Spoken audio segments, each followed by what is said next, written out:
कहानी की शुरुआत होती है रूस की मैक्सिमम सिक्योरिटी जेल से, जहां अंडरग्राउंड फाइट्स करवाई जाती हैं। गार्ड्स एक कैदी को लेकर आते हैं। वह था क्रशर, एक बेहद ताकतवर जेल फाइटर। उसकी ताकत का अंदाजा इस बात से लगाया जा सकता है कि 4 गार्ड्स ने उसे जंजीरों में बांध रखा था। जैसे ही वह हॉल में दाखिल होता है, सारे कैदी जोर जोर से उसका नाम पुकारने लगते हैं। जेलर उसे हरवाने के लिए एक नए फाइटर को लेकर आया था। गार्ड्स उसकी बेड़ियां खोल देते हैं और दोनों रिंग में उतरते हैं। फाइट शुरू होती है। नया फाइटर पूरी कोशिश करता है कि किसी तरह क्रशर को कमजोर कर दे, लेकिन उसका शरीर मानो लोहे का बना हो। उसे कुछ भी असर नहीं होता। कुछ ही सेकंड्स में क्रशर उस फाइटर को बेरहमी से मुक्के मार मार कर मौत के घाट उतार देता है। अब सीन कट होता है और हम कहानी के असली हीरो बोयका को देखते हैं। वह एक फरार मुजरिम था और साथ ही दुनिया के सबसे खतरनाक जेल फाइटर में से एक। उसने अपनी जिंदगी में कई गुनाह किए थे। उसका सिर्फ एक ही सपना था कि वो जेल फाइटर का चैंपियन बने। रूस की जेल से भागकर वो यूक्रेन पहुंच चुका था, जहां वो अंडरग्राउंड फाइट्स किया करता था। रिंग में बोयका अपने अपोनेंट को बुरी तरह पीटकर हरा देता है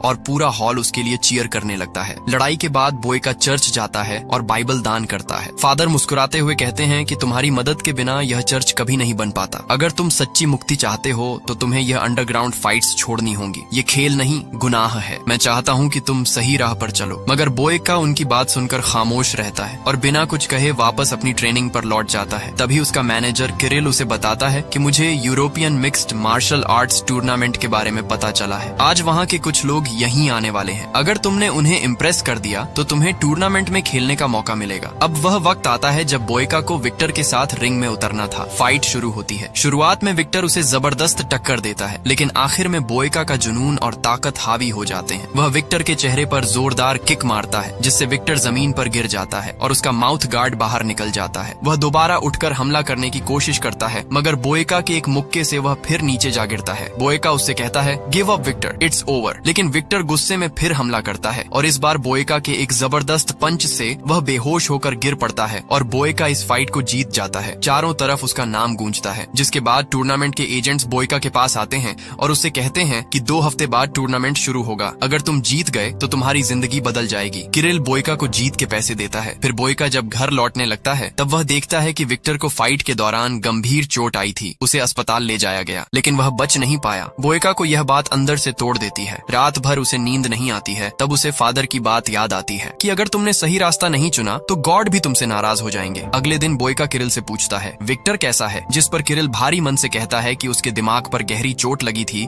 इसलिए वह अब नहीं रहा। लेकिन तुम्हारा इसमें कोई कसूर नहीं। हर फाइटर जान दांव पर लगाकर ही रिंग में उतरता है। बोयका की आंखें भर आती हैं। वह पूछता है, क्या उसका कोई परिवार था? किरिल उसे विक्टर का बैग थमा देता है। बोयका जब बैग खोलता है तो अंदर से उसे एक खत मिलता है जो विक्टर की वाइफ अल्मा ने लिखा था। खत पढ़ते ही बोयका का दिल टूट जाता है। उसे एहसास होता है कि उसने एक आदमी ही नहीं, एक पूरे परिवार को उजाड़ दिया है। बोयका फैसला करता है कि वह अल्मा से मिलने रशिया जाएगा और किसी भी तरह अपनी गलती सुधारने की कोशिश करेगा। रूस में विक्टर का अंतिम संस्कार चल रहा था। बहुत से लोग वहाँ इकट्ठा हुए थे। शहर का सबसे बड़ा गुंडा जोराब भी वहाँ आया था, जो खामोशी से अल्मा को देख रहा था। उसके दिल में अल्मा के लिए एक अजीब सी दिलचस्पी जग चुकी थी। जोराब ने अल्मा के पास जाकर कहा, तुमने विक्टर के साथ मिलकर मुझसे बहुत पैसे उधार लिए थे। मुझे नहीं लगता कि तुम उसे चुका पाओगी। अगर तुम मेरी हो जाओ तो मैं तुम्हारी सारी परेशानियां दूर कर दूंगा। अल्मा ने गुस्से में जवाब दिया कि मेरे पति के अंतिम संस्कार पर तुम ऐसी बातें कैसे कर सकते हो? क्या तुम्हें गॉड का थोड़ा सा भी खौफ नहीं है? जोराब ने नरमी का नाटक किया, मैं बस तुम्हारी मदद करना चाहता हूँ। फिर वह वहाँ से चला जाता है। वहीं किरिल बोयका को नकली पासपोर्ट देता है और कहता है कि तुम्हें एक लोकल बस में बैठकर रशिया जाना होगा। बस बॉर्डर पार करके एक मिलिट्री चेक पॉइंट से होकर जाना है। वहाँ इंटरनेट नहीं होगा। अगर तुमने कोई गड़बड़ नहीं की तो किसी को तुम्हारी असलियत का पता नहीं चलेगा। बोयका नकली पहचान के साथ मिनी बस में बैठता है। चेक पॉइंट पर एक फौजी पूछताछ करता है। बोयका अपने फर्जी कागजात शांति से पेश कर देता है। फौजी को कोई शक नहीं होता और बोयका रशिया में पहुंच जाता है। वह होटल में अपना सामान रखकर खत में लिखे एड्रेस पर अल्मा से मिलने कम्युनिटी सेंटर जाता है। वहाँ कई अनाथ बच्चे थे। अल्मा उनका ख्याल रखा करती थी।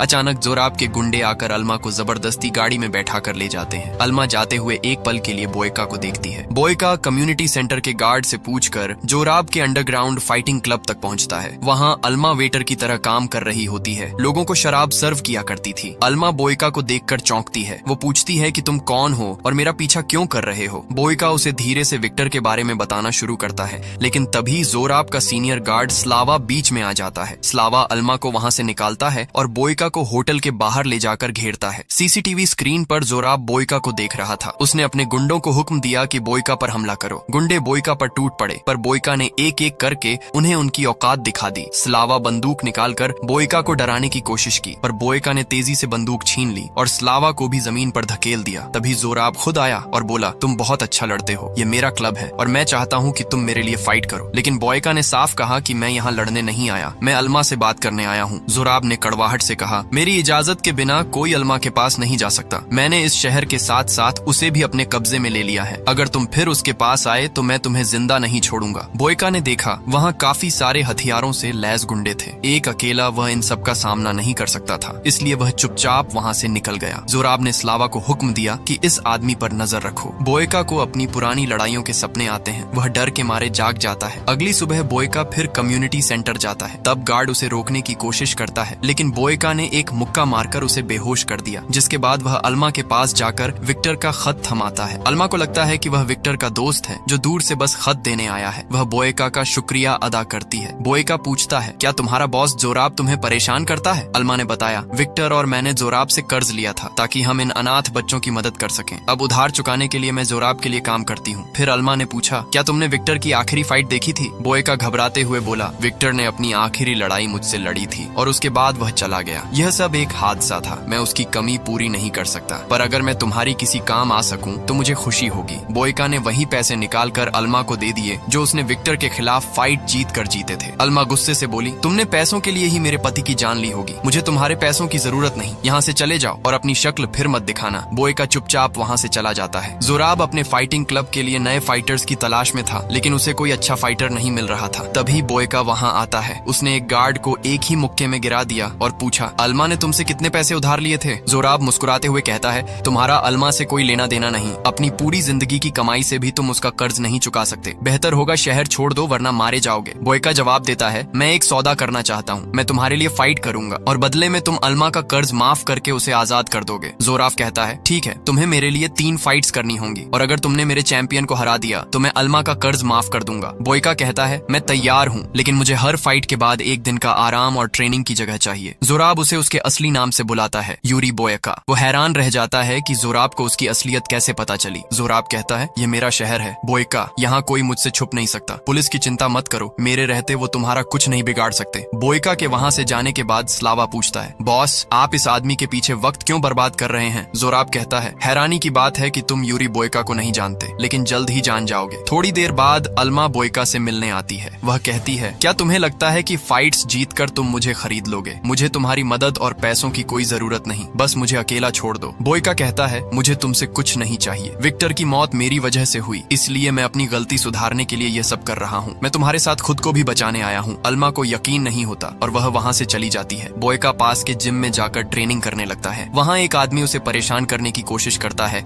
लेकिन बोयका की एक किक से वह नीचे गिर जाता है। रात को बोयका जोराब के क्लब में जाकर बोरिस से फाइट करता है। बोरिस उसका मुकाबला नहीं कर पाता और बोयका ने उसकी गर्दन पकड़ ली, जिससे उसने हार मान ली। जोराब के कहने पर अल्मा बोयका को पानी देती है। बोयका पूछता है, क्या यहाँ आसपास कोई ऐसी जगह है जहाँ मैं शांति से ट्रेनिंग कर सकूं? अल्मा कहती है, 5 मिनट की दूरी पर एक जिम है, वहाँ तुम आराम से प्रैक्टिस कर पाओगे। बोयका कहता है, मैं वहाँ जा चुका हूँ, लेकिन वहाँ बेवकूफों की कमी नहीं है, वह मेरी ट्रेनिंग में रुकावट डालते हैं। अल्मा कहती है, कल कम्युनिटी सेंटर आ जाना, वहाँ तुम्हें ट्रेनिंग करने की जगह मिल जाएगी। अगले दिन बोयका कम्युनिटी सेंटर पहुँचता है। अल्मा उसे विक्टर के पुराने ट्रेनिंग रूम में छोड़कर चली जाती है। बोयका ट्रेनिंग शुरू करता है। कुछ देर बाद अनाथ बच्चे वहाँ आकर उसे देखने लगते हैं। तब अल्मा उन्हें वहाँ से जाने को कहती है, लेकिन बोयका मुस्कुराकर कहता है, उन्हें रहने दो, शायद इन्हें भी कुछ सीखने को मिले। अगली रात बोयका ने एक साथ ओजीरो और उसके भाई से लड़ाई की। शुरुआत में उसे काफी परेशानी हुई, लेकिन धीरे धीरे वह दोनों पर हावी होने लगा और ओजीरो पर जोरदार हमला कर दिया। मौके का फायदा उठाकर ओजीरो के भाई ने चुपके से बोयका की पीठ पर जोरदार लात मारी, जिससे उसकी पीठ में मोच आ गई और उसे बहुत तेज दर्द हुआ। अल्मा की ओर देखकर बोयका ने दर्द सह लिया और फिर तेजी से ओजीरो और उसके भाई को मात दे दी। दोनों बेहोश होकर जमीन पर गिर पड़े और बोयका ने यह फाइट जीत ली। यह देखकर जोराब हैरान रह गया, क्योंकि उसे उम्मीद नहीं थी कि बोयका एक साथ 2 फाइटर्स को हरा पाएगा। जोराब ने रशियन जेल ऑफिसर को पैसे देकर कहा कि क्रशर को यहाँ लाया जाए। ऑफिसर ने चेतावनी दी कि क्रशर एक खतरनाक मुजरिम है और उसे फिर से जेल से बाहर नहीं निकाला जा सकता। पिछली बार भी उसकी नौकरी खतरे में पड़ गई थी, इसलिए वह अब ऐसी गलती नहीं करेगा। जोराब ने कहा कि अगर ऑफिसर क्रशर को यहाँ ला दे तो उसे पैसे के साथ फरार मुजरिम यूरी बोयका भी मिल जाएगा। बोयका के बारे में सुनकर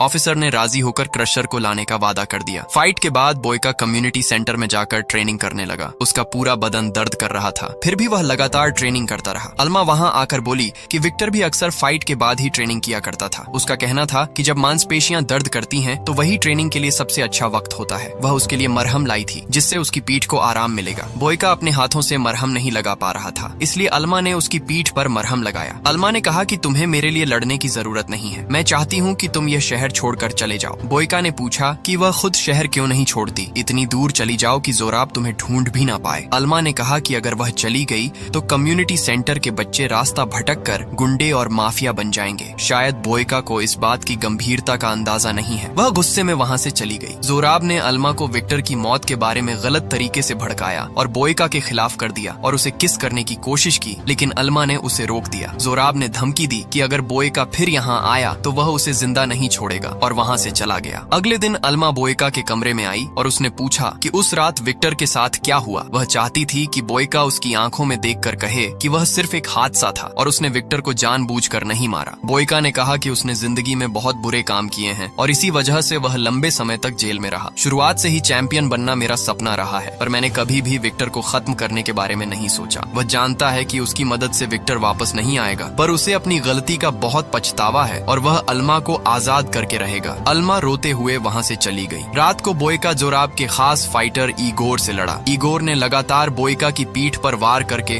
उसकी हालत बिगाड़ने की कोशिश की। बहुत दर्द के बावजूद बोयका ने अल्मा की खातिर दर्द सहते हुए ईगोर को हराने की लड़ाई जारी रखी। अंत में ईगोर बेहोश होकर जमीन पर गिर पड़ा। भीड़ बोयका के लिए चीयर करने लगी और अल्मा खुशी से रो उठी। वादे के मुताबिक बोयका ने जोराब के लिए 3 फाइट कर ली थी और अब उसे यूक्रेन लौटने के लिए मिनी बस में बैठना था, लेकिन जोराब ने उसे रोक लिया और कहा कि तुमने बहुत अच्छी लड़ाई लड़ी है, अब तुम्हें मेरे असली चैंपियन को हराना होगा। बोयका गुस्से में बोला कि मैंने तुम्हारे चैंपियन ईगोर को हरा दिया है, अब तुम्हें और क्या चाहिए। जोराब ने कहा कि ईगोर उसका असली चैंपियन नहीं है। अगर बोयका असली चैंपियन को नहीं हराता तो वह अल्मा को आजाद नहीं करेगा और उसे बेच देगा। बोयका के पास और कोई रास्ता नहीं था, इसलिए वह फाइट के लिए मान जाता है। बोयका को अपने मैनेजर का फोन आता है। वह कहता है कि अगर तुम 10 बजे वाली बस में बैठकर रशिया नहीं आए तो यूरोपियन टूर्नामेंट में हिस्सा नहीं ले पाओगे। बोयका जवाब देता है, फिक्र मत करो, मैं वक्त पर पहुंच जाऊंगा। तभी जेल ऑफिसर क्रशर को लेकर क्लब में पहुंचता है। बोयका और क्रशर के बीच फाइट शुरू होती है। बोयका उस पर हमला करने की कोशिश करता है, लेकिन क्रशर का शरीर बहुत मजबूत था, उसे बोयका के वारों से कोई असर नहीं हुआ। क्रशर ने बोयका के चेहरे पर जोरदार मुक्के मारे, जिससे उसका माउथ गार्ड निकल गया और वह जमीन पर गिर गया। बोयका की हालत देखकर जोराब खुश हो गया, जबकि अल्मा घबरा रही थी। बोयका दोबारा उठ खड़ा हुआ और फिर से लड़ने लगा। क्रशर ने उसे उठाकर जमीन पर पटक दिया, लेकिन बोयका ने हार नहीं मानी। वह अल्मा की तरफ देखकर अपने दर्द को सहन करता रहा और पूरी ताकत से क्रशर पर हमला करने लगा। क्रशर अपने भारी शरीर की वजह से बोयका की तेजी से बच नहीं पाया और धीरे धीरे कमजोर पड़ने लगा। बोयका ने मौका देखकर क्रशर का एक हाथ और पैर तोड़ दिया और फिर उसे एक जोरदार लात मारकर रिंग से बाहर फेंक दिया। क्रशर बेहोश हो गया और बोयका ने लड़ाई जीत ली। जोराब ने स्लावा को पुलिस बुलाने के लिए कहा और खुद अल्मा को लेकर वहां से जाने लगा। बोयका उसे रोकने के लिए दौड़ा,